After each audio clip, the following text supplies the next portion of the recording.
Hello guys, this is Yves Dalbiez. We are in Tokyo and today I have the chance to introduce you Duncan Buckley, who is indie filmmaker, graphic designer and martial artist. He will talk with us about 5 tips to keep in mind when you start doing indie filmmaking for documentaries.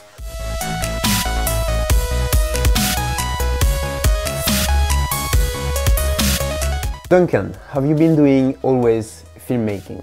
Not always. I actually started my path along the filmmaking route at university, but I started with audio. I really loved music, and so from there I was like, oh, I like music and I can also put it inside video, and they showed me at university the ways I could use that. And that's the joy of film. It kind of incorporates everything.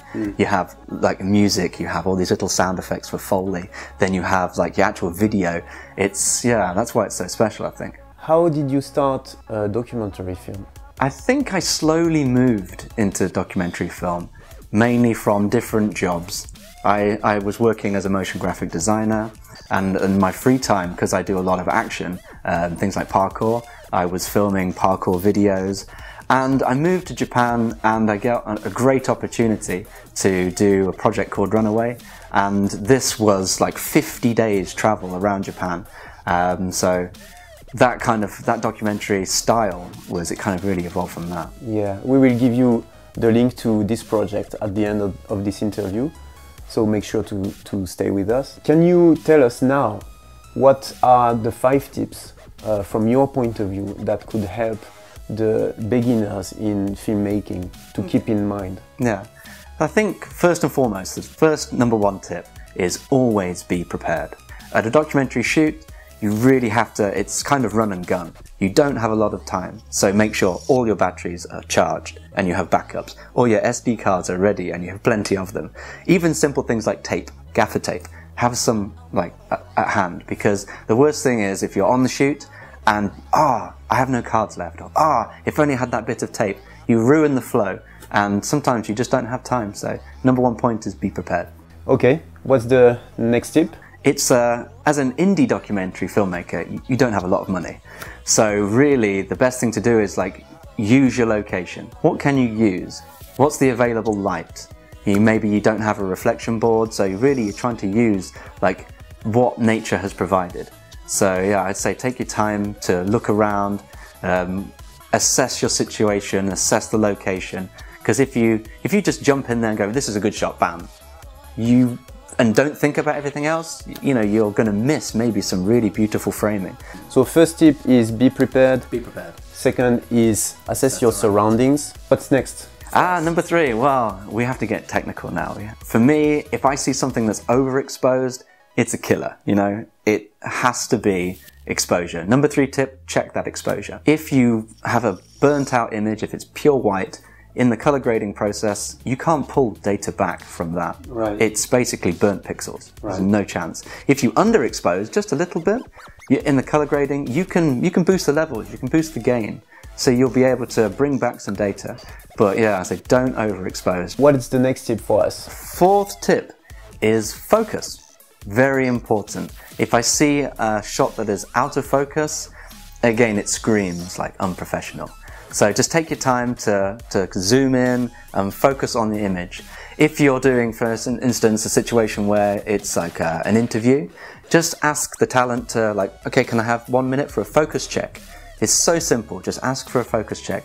So they don't move, you make sure you focus on their eyes, and then you'll know that the shot is going to be really, really good. If you haven't got money for an external monitor, then a really, really great option is to get one of the eyepieces, an eye cup.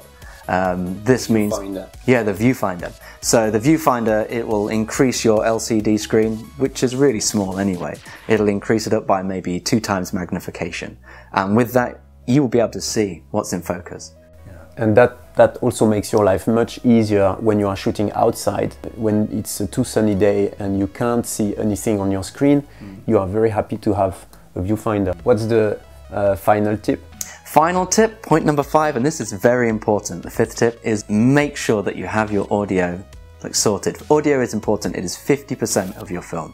Whatever you're doing, if the visuals are not amazing, but your audio is perfect, people will still watch. But if you watch like a beautifully shot film, like even a movie that you might have got hold of and the audio is terrible, yeah, you're not going to be so happy. So take your time to make sure the audio levels are great. And the best way to do this is to buy some decent audio equipment. If you're working as a solo cameraman and you're running around, for instance in a documentary, then the most essential thing you'll need is an onboard microphone, like a shotgun mic. This will attach to the top of the camera. It records pretty much like directional, what you'll point the camera, it will record. Make sure that that camera also, or that microphone has some wind protection. And if you're doing maybe like an interview setting like this, the little pin mic is perfect. That really works. That's what we are using today. I can give you a quick word about the setup that we have. Duncan is using a pin mic, which is connected to the box from Sony here. Receiver is plugged in the 7D there. As for me, I'm using separate audio, but I make sure I record a very good quality audio with the Tascam DR05 V2 that I really like.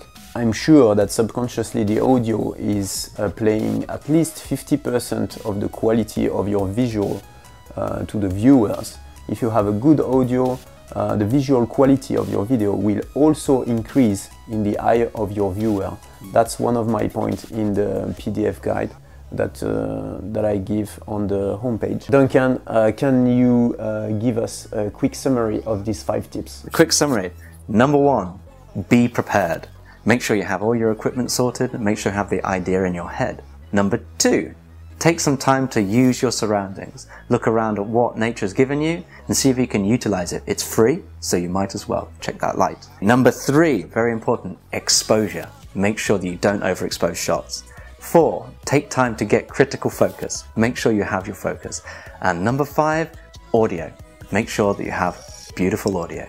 With that, you are ready to start shooting a documentary film, and you can be sure you will have proper conditions to start.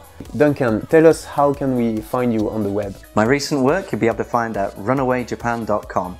It was a 50-day adventure around Japan with hiking and kayaking. In fact, we kayaked for 8 hours across the ocean to an island, so some really crazy things there. So. You still have the, as you can see, the pump from the kayak. Still pumped from the kayak. So it's a real adventure, a really great adventure. Okay, it's runawayjapan.com. Runawayjapan.com. So there's going to be, it's still being edited as we speak, so there is going to be like content being added slowly. So yeah, check it out. Thank you, Duncan, for these great 5 tips. I hope you guys enjoyed this video. If you like this interview, make sure to click on the button like and share it with your friends. You can leave us a comment below the video in French, it's completely fine, and tell us what kind of topic you would like to hear from us for the next interview. We will make sure to take your request in consideration. Sorry for my broken English. I will try to improve my skills for next time. Thank you very much for watching and see you next time. I feel so stressed.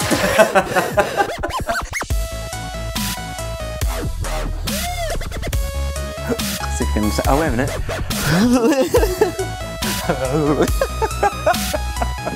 My path along this filmmaking. Okay, guys, that was